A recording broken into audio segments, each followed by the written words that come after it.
Hi, my name is Chris Parkhurst. I'm a documentary filmmaker, and I'm also the host of the Documentary Life podcast, a show that spans 140 episodes, has been downloaded in over 135 countries, and I've been producing for about 5 years. I decided to put each and every episode up here onto YouTube to sort of expand the audience, and as we say in the show, maybe inspire and inform some more doc filmmakers, hopefully like yourself.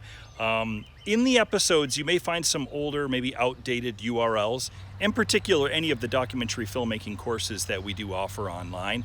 If you have any questions about the URLs, simply look in the show notes on this page, here on this YouTube page, and that'll be able to take you where you need to go to.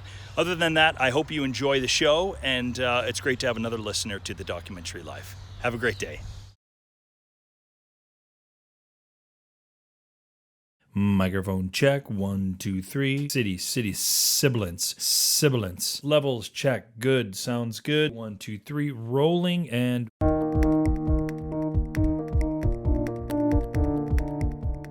I think we can be exchanging stories that bring value to our lives. You know, they may not be always monetary value. I have films that have not sold, that I put a lot of money and God knows cashed in a lot of chips with my family life to make them, and then they never sold, you know. And so to that extent, we're all kind of gamblers, but you keep going, because when you do nail it, or even when you get it partially right, you know, the rewards are really good. They're really good. Hello and welcome to the Documentary Life, a show that sets out to inspire and inform you on how to best live and lead your own documentary life. I am your host, Chris G. Parkhurst, and this is episode number 120.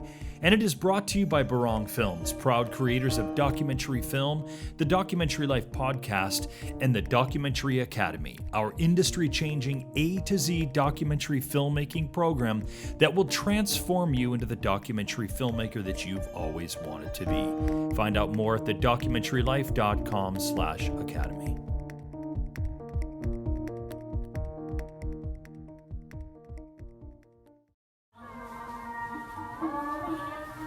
3 weeks ago, we were in the provincial town of Stung Treng, which lies along the east side of the Mekong and Sekong rivers.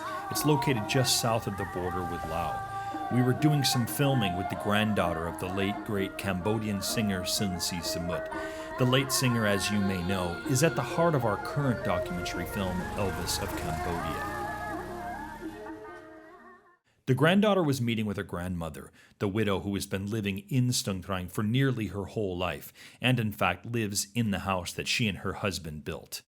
We last went to Stung Treng and visited with Kayo Tornyat 6 years ago when we first started on what we thought was going to be a short doc film about her husband. A big part of the reason that we were going back out to film with her was because the prior interview that we had on camera was done with another character in our film. However, as I said, this was a few years ago when we thought we were actually filming something other than the story that it has now come to be. Of course, this sort of thing happens all of the time in documentary, right? The story that we end up with it's often not the story that we originally set out to tell. This can be pretty frustrating or even maddening, but of course it's also, hopefully even more so, a very exciting part, an expected part of documentary.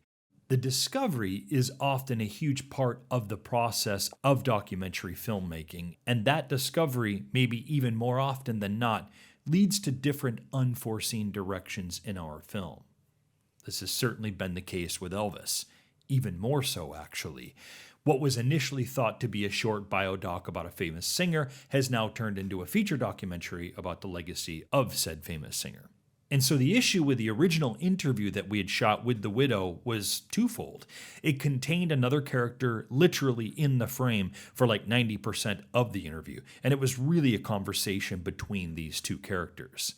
Since that time, we've realized that we don't want these characters to be played in this fashion, that in fact, they won't be meeting like this at all in our film, and thus, this interview, it couldn't really be used, certainly, at least in the visual sense.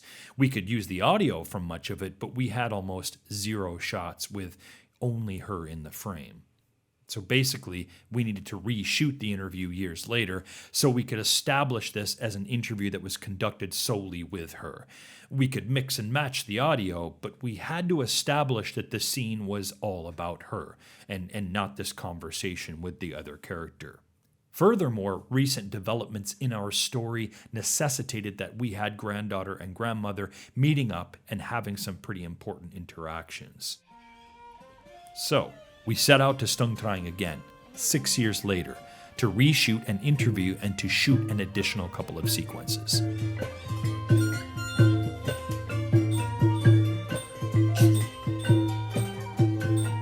The interview exceeded our expectations. It ran nearly 2 hours, and we were only expecting for a relatively quick 45 minutes, really just to re-ask certain questions and maybe get a couple of additional questions that might better serve our story. And the interview, and I kind of use interview in quotes, really ended up being a lovely conversation between granddaughter and grandmother, although it was not shot this way or intended to be this way at all. So Chara, the granddaughter, was seated beside me next to the camera. And because my Khmer was limited and grandma didn't speak any English, I needed a translator, right? However, I had made the conscious decision not to employ our usual fixer, Punkaizika, because I'd wanted something a little more intimate. And I thought that Sochara, the granddaughter, might help me achieve that. Which she did, and then some. You see, towards the end of the interview, we get to a pretty delicate part of the discussion, the death of Kayo Tornyat's son, the father of Sochara. Now, beforehand, I had warned Sochara this might happen, but I didn't mention anything to Grandma. I wanted the purity and authenticity of the moment to play out. And the truth is, I had rarely, if ever, seen much emotion from Grandma, even at the funeral of her son, who had died when we were last living and filming in Cambodia, even at a significant benefit event that was put on for her and her family and her son. She had always struck me as a pretty stoic, pretty non-emotive person. The granddaughter, Sochara, even reaffirmed this with me many times over the years, which made what transpired during the latter part of the interview that much more impactful. Both potentially for the film, of course, but also in the moment of real life, if you will. In the middle of her answer to my question about the passing of her son, who had been leading the legacy, which was now being led by the granddaughter, who has been somewhat unexpectedly making a career out of music herself, she began sobbing, uncontrollably, which was soon followed by the quiet sobbing sounds of Sochara, the granddaughter. Somehow I was completely taken by surprise by this. In hindsight, I should not have been, right? This was a moment that would have been difficult for most anyone to talk about. I guess I'd just been so used to this stoic side of Grandma, and again, had always heard this from Sochara about her grandmother as well. I just didn't see it coming. But it did. And it went on for a good minute or two, of which I, of course, did the best that I could as a doc filmmaker and as a human being. I wanted to honor the moment and I wanted to honor the story. One part of me was really feeling the emotion in the room, trying to stay connected to that. And another part of me wanted to stay connected to the story. I knew that this could really resonate with an audience, so I kept rolling. And only after things had settled for a bit did I then call for a 5-minute break to let everyone collect their thoughts. I went over to Grandma to make sure that she was okay. After about 5 minutes, I asked another question or two, just to kind of finish on a softer, more positive note. But this was really more for all of us involved, not really for the film. I just didn't want to end the filming or the interview on that kind of a somber note. Later that night, when the day was done and we had gone back to the guest house, my friend Patrick, who was helping me with the day's filming, was asking me about the interview, specifically about the sensitivity of that particular moment. And he asked me what I thought my responsibility was as a doc filmmaker, asking this kind of personal, potentially very sensitive line of questioning. His question itself didn't surprise me. It's one that I've thought about and discussed with other doc filmmakers many, many times. This idea of our responsibility to the subject versus the responsibility to the story of the film. What did surprise me was that I think I'd kind of gotten to a place where after the filming, after making sure everyone was okay, I'd go off into my world, right? Into my life or into the next thing to film for the day. and I'd left the past behind me. I'd left the moments behind me. That is to say, I'd moved on from the moment, and I really don't mean that insensitively at all. I moved on and just kept pushing forward with what I needed to do next for the film. Maybe even without thinking about the repercussions of what had transpired for the person I'd been filming with or interviewing with. I was thankful for Patrick's question. It was a much-needed reminder that we're dealing with human beings, with real people in our films, every day. And it's not just about the film or the interview or the story or whatever. This whole thing that we're doing, it's also about the people that we're interacting with while we're making our doc films.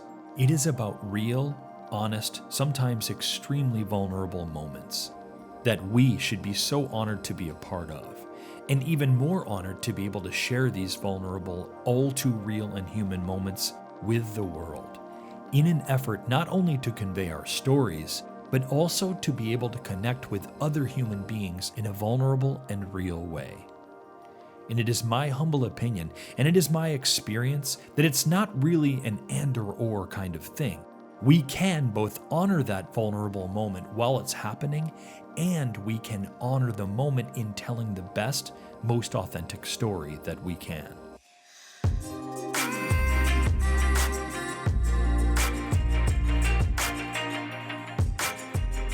Next up on the Documentary Life, we're going to speak to Academy Award nominated and Emmy Award winning documentary filmmaker Irene Taylor Brodsky, who will also talk a bit about her own, sometimes directly personal experiences dealing with filming sensitive situations in her own immediate family. But before we do that, a quick note to let you know that this will be the last episode of Season 2 of the show. We'll be releasing a special bonus episode in 2 weeks' time, and it's actually going to be a pretty cool one. But this will be the last official episode of this season. All right, my conversation with Irene coming up next, here on The Documentary Life.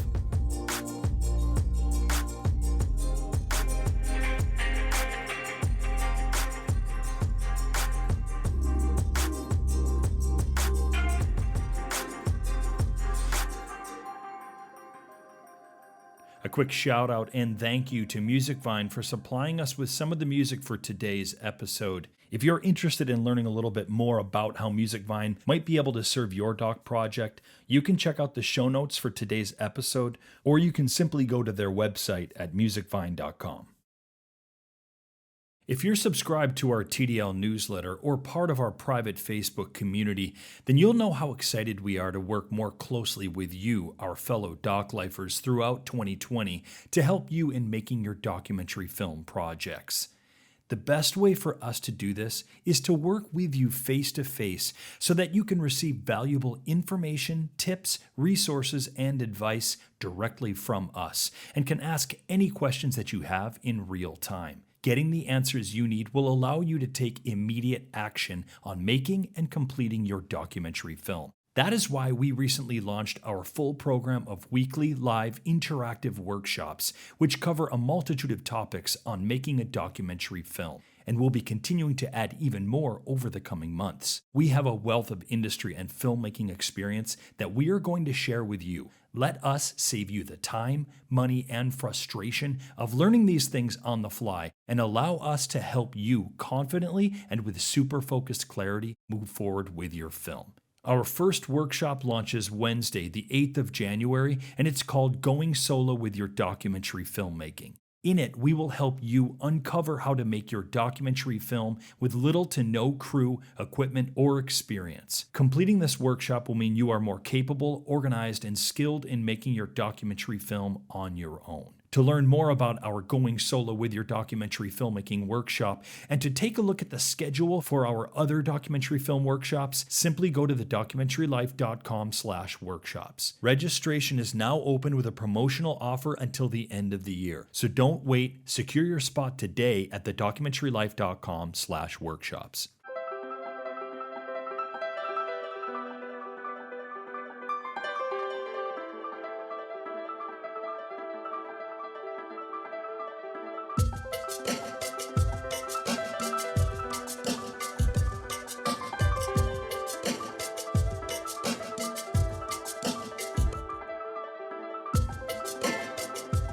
Irene Taylor Brodsky is an Oscar-nominated Emmy and Peabody Award-winning filmmaker whose first feature documentary, Here and Now, won the Audience Award at Sundance in 2007, a Peabody Award, and numerous jury and audience awards around the world. Her other award-winning films include Open Your Eyes, One Last Hug, 3 Days at Grief Camp, Saving Pelican 895, and the Oscar-nominated The Final Inch. She has recently created a sequel to Here and Now, Moonlight Sonata, Deafness in 3 Movements, which had its world premiere at Sundance this year and is now set for its premiere on HBO. Irene Taylor Brodsky, welcome to the Documentary Life. I'm excited to speak with you today on a number of levels. One, I just realized when we booked this that, hey, I know this person when I lived in Portland. How are you, Irene? I'm great. I'm talking to you from Portland. It seems like a million miles away, but you sound like you're right here, so it's good. How is the weather in Portland at the moment? Is it dreary yet? I don't imagine it is quite yet. I hope it's not. Let me surprise you. Surprise you. It's raining. Oh, shoot. Okay. So it is.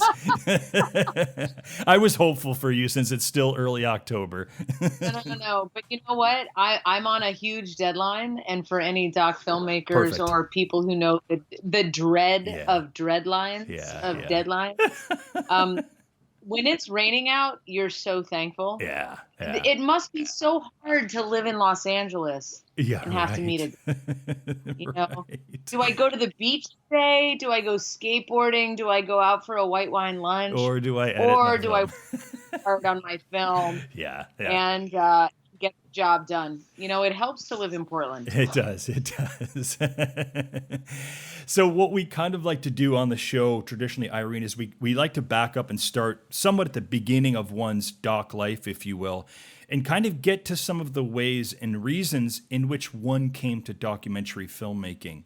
Now, I know that you were a Himalayan mountain guide, right? And this, in fact, maybe is where sort of unofficially your first documentary was made. Can you tell us about this experience, or if you feel like you should go before that? Because again, we'd like to understand a little bit how doc filmmaking came into your life and how that came to be a thing. Yeah, well, I think it's fair to say that photography was my first true love. Yeah. Documentary filmmaker, that moniker came much later, and documentary filmmaking came somewhat in between. It took me 7 or 8 years of actually making documentary films when my mentor said to me, Irene, you're a documentary filmmaker. And I said, no, I'm not. That's what other people do. I'm just a photographer who's like getting day jobs, doing this and that, and writing grants that no one funds. And I'm not a documentary filmmaker. I'm a struggling photographer. Right. So that's really how I understood my identity. And, you know, I only bring up the identity because I've been doing this now, I can't believe it, but for 28 years.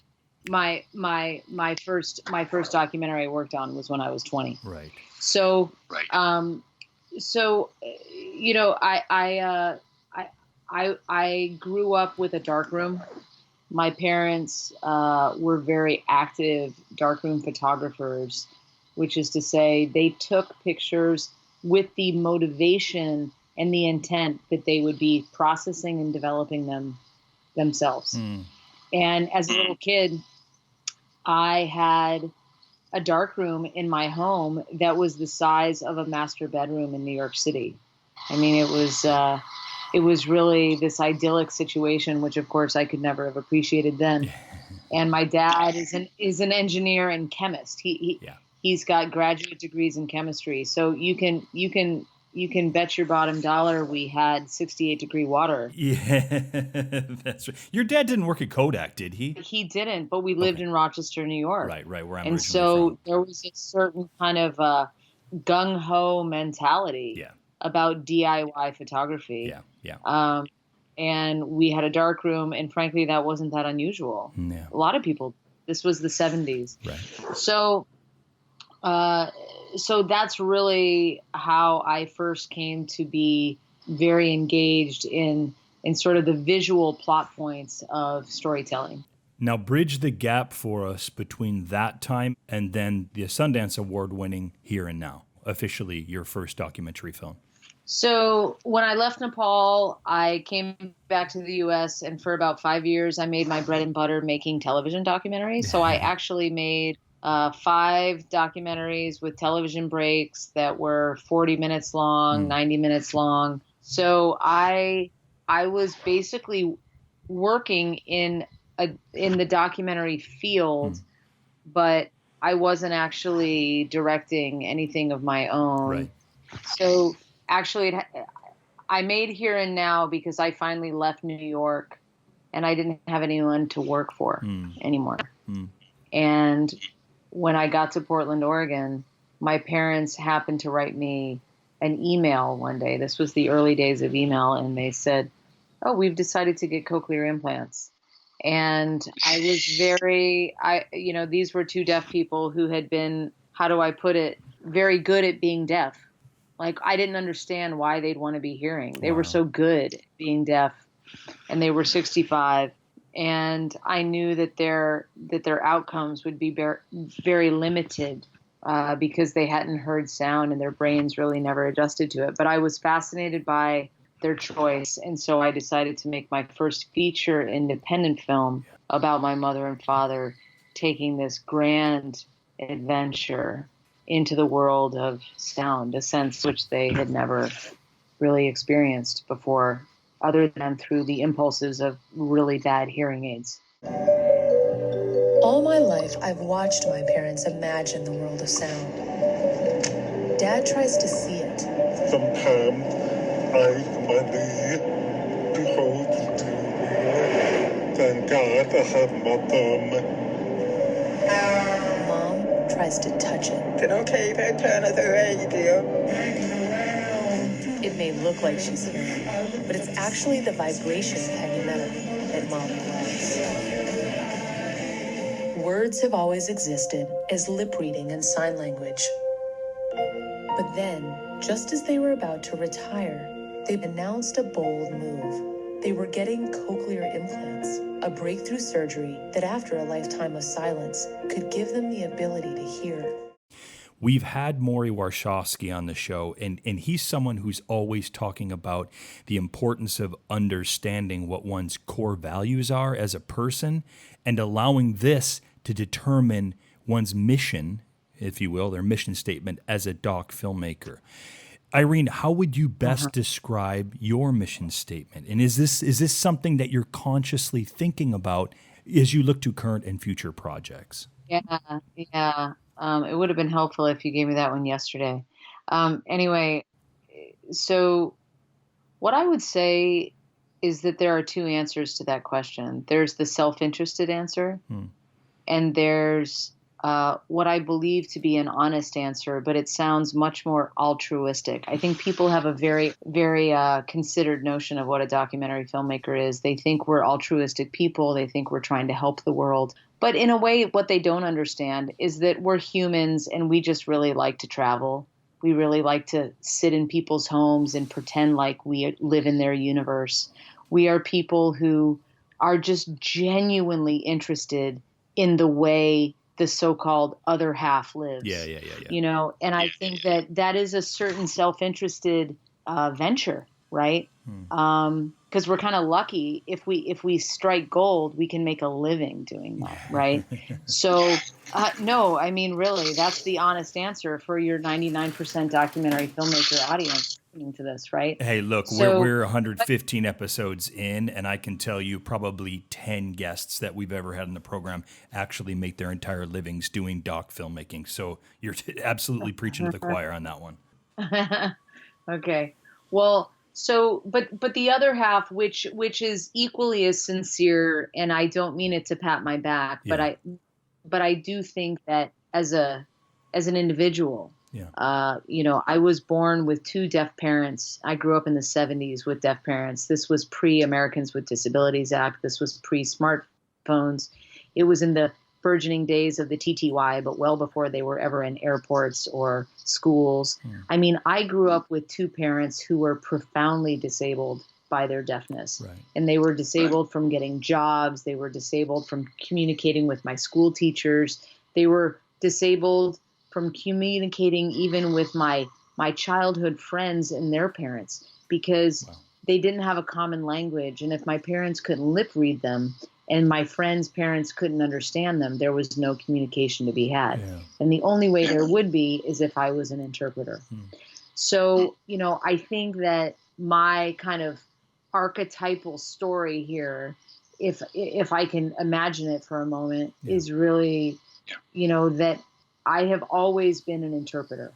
Oh, yeah. I grew up with parents who could not just depend on their phone or the TTY or a video relay operator that's mandated by the FCC. These are all things we have today and we've had now for a good 20 years. Yeah.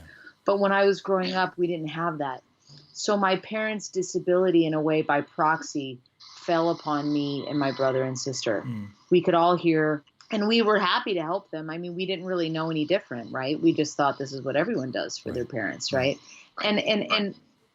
So I think that to the extent that I can be an interpreter for audiences, and I can take someone's story in Nepal or someone's story in India or someone's story in Wisconsin, or someone's story in California, and translate it into something that feels universal to everybody all over the world. And this is where I'm so lucky that I've had HBO, because my films have been broadcast and streamed internationally. And the thing that really reassures me and keeps me going is that every time I think I've made a really idiosyncratic film, like about two 65-year-old deaf people living in Rochester, New York, or like a little girl in California whose mom died of breast cancer, or, or a blind person living in the middle hills of Nepal.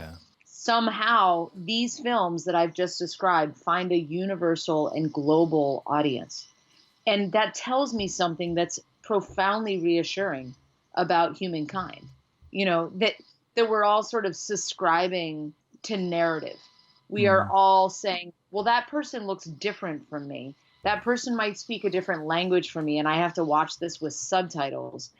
But there's something about the way this person is being revealed to me, or this story is unfolding to me, that feels familiar to me. I connect with it. And so the longer I do this, here's the fundamental irony, I think, in being a filmmaker who follows her heart and follows her empathic instincts, even if they are commercially deplorable, right? Is that the longer you do this, and you do have at least more successes than failures, and we can totally talk about my failures, but if you're having more successes than failures, it does encourage you to keep going, because you think, it's amazing that someone in India cares about this homeless guy living in Long Beach, California. It's amazing that in Abu Dhabi, Here and Now won an audience award because people are connecting with two deaf people from upstate New York. Like, it's profound when you really think about using documentary film as this sort of cultural currency. And when you see that what you've made has value, it keeps you going. Even when you invest and then you lose, but you're like, but maybe the next one will win. And it's kind of like, that's where it's kind of like gambling too. I love it. I'm envious when I speak with someone like yourself, or even a number of our listeners who do have sort of, they feel pretty sure about what their mission statement is. And that is to say, they know the types of doc films that they want to make. I conversely feel like I know more of the types of doc films that I don't want to be making. And I understand some of my core values, but the closest I ever seem to get to that, and you speak to this, you've just spoken to this, is this idea that I very much enjoy travel. I very much enjoy the cultural experience. If nothing else, at the very minimum, I, at least as a doc filmmaker, feel like I want to be telling a story that at least I can highlight a part of the world that maybe most of the world does not know about, and therefore try to do it in a way that we can all relate to this sort of human experience that we're seeing. That's the closest I get to that. Yeah. I don't think it's taboo to acknowledge the self-interest of filmmakers. I mean, if what you just described, Chris, is what keeps you going, which is to be engaged with people locally, whether you're living in Cambodia, Nepal, Portland, wherever, if that's what keeps you engaged, then by all means, try to have a go at it. Have a go at it and see if you can somehow be that interpreter, be that bridge, be that ferryman between the cultures. And also, we need reassurance that a lot of us are on the same page. I think we really do. We, as an American, I feel that way right now. Oh boy. But also, no, really, I do. Yeah. And I think, to the sense that documentary films can be cultural currency, I think we can be exchanging stories that bring value to our lives.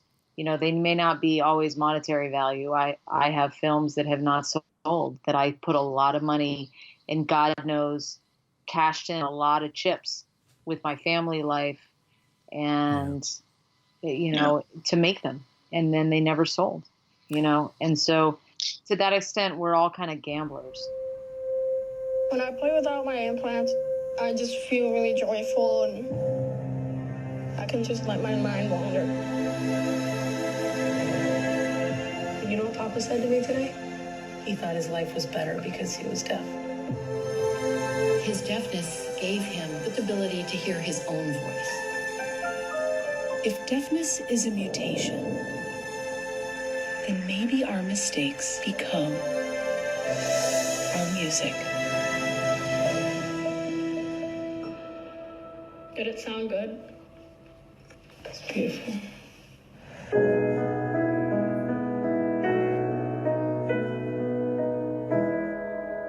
Moonlight Sonata really looks at the deaf experience over 300 years. It's very character driven. Beethoven is our 19th century deaf person. My parents, or my father in particular, is our 20th century deaf person. And my son, who is now 13 years old, is this very typical 21st century deaf kid who has opportunities and technology that Beethoven would not even, in all of his amazingly genius imagination, could never have dreamed of. Yeah. And my father always thought was sort of akin to traveling to Mars, like we'll get there, but not in my lifetime. Yeah. And here my son is sort of living out these ideas. So it's really a film about my family, but it takes its inspiration from the composer Beethoven. We've had a number of filmmakers on the program who have talked directly to this idea of maybe even the genre of personal docs. And this is obviously a very personal doc for you. So I guess the first thing I'll ask you is, how did your family feel about cameras always running, and understanding that this has been a thing for you for many years, since the beginning of Here and Now? But how has your family felt about cameras being around them, and what has that journey been like for you as a member of the family and also as a filmmaker? Yeah, so I squarely blame my mother and father, who are deaf and grew up in the 40s and 50s, for putting the documentary bug, but also just the documenting bug in our veins, because they were two deaf kids who really were misfits. My father was an only child, and my mother had two siblings who could hear. They were both outsiders. And for both of them, being visual photographer, my father was like making 8mm movies when he was 8 years old, and he would go on family trips and do that. I've got footage that my dad shot himself when he was 9 years old. I mean, it's incredible. And then my mother was the gossip editor of her high school yearbook when she was in high school. She's deaf. She was very engaged. She really wanted to talk to people. She really wanted to find out about people. So between my father's obsession with movie making and my mom's obsession with finding out about people and talking with them, I grew up like with a camera in my face and questions being fire hosed at me all the time. And so, no, really, I did. And so I became very accustomed to that. Yeah. And a lot of Here and Now and Moonlight Sonata, more so in Here and Now, we have footage from those early days where you see my parents sort of coming of age as communicators in a less traditional way, which, was sort of nonfiction filmmaking at that time. And then with Moonlight Sonata, my kids, this film is about my own family and my own children, namely my deaf son and my other two children, who bring a lot of perspective to the movie as people who are not deaf, and they're all just kind of accustomed now, for better and for worse, at having a camera in the house and having sound equipment in the house. When we were making Here and Now, the centerpiece of the film from a narrative perspective was following my son sitting at a baby grand Yamaha piano, learning Beethoven's Moonlight Sonata. That's sort of the narrative structure of the film. Right. And I knew it would be. So I put a celeb light for a year, and it just sat there. And every time my kids wanted to play piano, they would turn on that beautiful studio light, which I got a lot of bang for the buck with that, because it not only ended up just giving a little boost to our dim lighting in my, 120-year-old home. In Portland, Oregon. In Portland, Oregon, dark Portland, Oregon. It also just equated like bright light and clarity with expression. And they sat at the piano and they loved that light. And when we were done shooting Jonas, learning the Moonlight Sonata, my kids missed that light. Wow. They missed how bright and light. It was as if, like, for a year we lived in Los Angeles with floor-to-ceiling windows, and we just had reality TV light streaming in all year. Okay, a celeb light is not quite that, but you get what I'm saying. There were certain advantages to mom documenting this, and that mom was home all the time. Normally, when I make films, I'm traveling all over the world, and for a year I didn't go anywhere. Wow. I stayed right at home. So there was a definite benefit, for me and for my family. So making films like this, right, that involve your family deeply in many ways, you're dealing with a lot of potentially emotional moments, right? And a lot of that's happening in real time. So give us some strategies, tips, recommendations, whatever you can think of. Give us a few of those on how to deal with emotions as they're unfolding in front of you in the camera. What should we be considering as these moments are happening as filmmakers, but also as human beings? Well, it may not be the answer you're expecting, but I'd tell you have to be ruthless. Yeah. And the reason why you have to be ruthless is because our limbic system is kicking into high gear when you're filming people you love. Or even if you're filming strangers, but you're highly empathic to their situation, you have all sorts of blind spots, right? Because you don't want to stop filming, you're not being a good editor, you're not quite thinking like a director, you're thinking from this place of love and empathy and, oh, well, I don't want to turn the camera off right now because this person's saying something that's so meaningful to them. But meanwhile, off to my right is where the real story is occurring. Yeah. So you have to make these like really difficult decisions from the very get-go about where to point the camera, right? And that's hard when you have 3 children and you love them equally, but you've decided to make a film about one of them. Yeah, right. I mean, think about that, right? Think about the fallout of that, right? So, I'm a mother, I'm a committed mother, and I had to be acutely aware of that. Irene, let us know now how we can see Moonlight Sonata, Deafness in 3 movements. The film is now in theatrical release in the United States. So for the month of October, we've already played throughout September in about 15 cities. And throughout October, we're going to be in Arizona, Portland, Oregon, Denver, Peoria, Arizona, Scottsdale, Southlake, Texas, Detroit, Vancouver, Washington, Seattle, Washington. We are really, we're going to St. Louis. We're playing all over Colorado. And then in December, we are very fortunate to be getting a domestic broadcast on HBO and shortly after that, a global broadcast on HBO. So hopefully around the world, this film will be available to audiences in many countries and on many airlines. And many airlines as well. I love it. I love it. Irene, thank you so much for this conversation. It's been enlightening on a number of levels. It's been extremely thoughtful. It's been very insightful for so many doc filmmakers that will be listening to this. Is there a parting comment that you can make to doc filmmakers? Because again, I think I said to you early on before we started recording, a lot of our audience are very, very well acquainted with video production, but this might be their first or second documentary film that they're doing themselves. Can you leave us with some sort of, motivational or inspirational thought? Or if there's something that you feel like I've left out in this conversation that you think, Chris, I want doc filmmakers to know this about the doc filmmaking journey, what would that be, Irene? Well, that's like the hardest question of the whole I know. I guess there's a few things that I've said and thought about in this interview that I've never thought about before, thanks to your question asking. No, I really mean that. I really mean that. I appreciate that. And so, yeah, well, you're asking the two of us to really think about documentary as sort of a lifestyle choice. That's right. Yeah. And I think that the one thing that keeps me going as a filmmaker is how much my filmmaking reinforces what I want to believe about the world we live in, which is that we have much more in common than we are different from one another.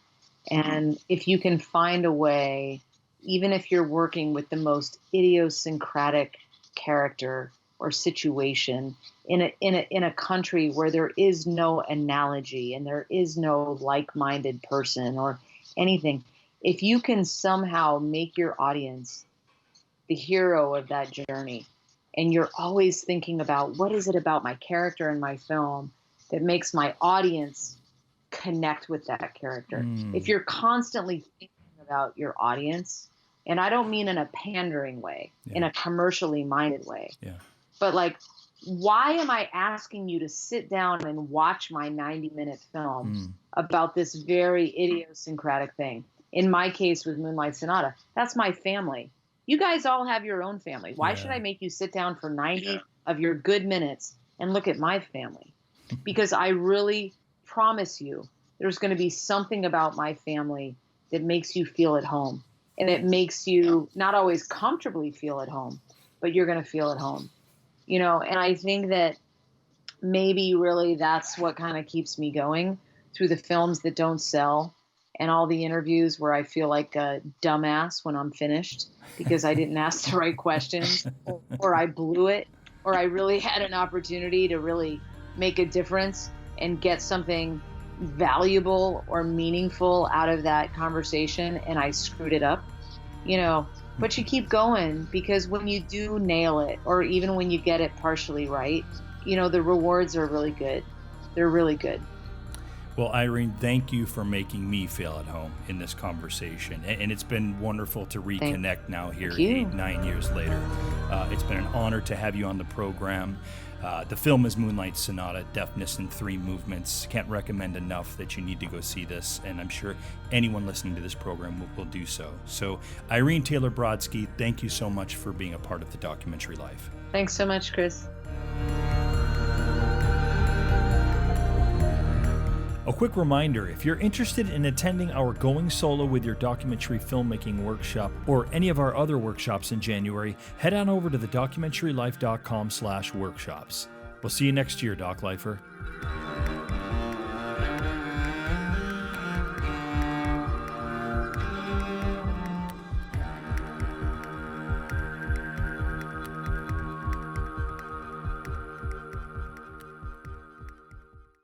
Thanks again for listening to the show, and remember to like and subscribe to this channel.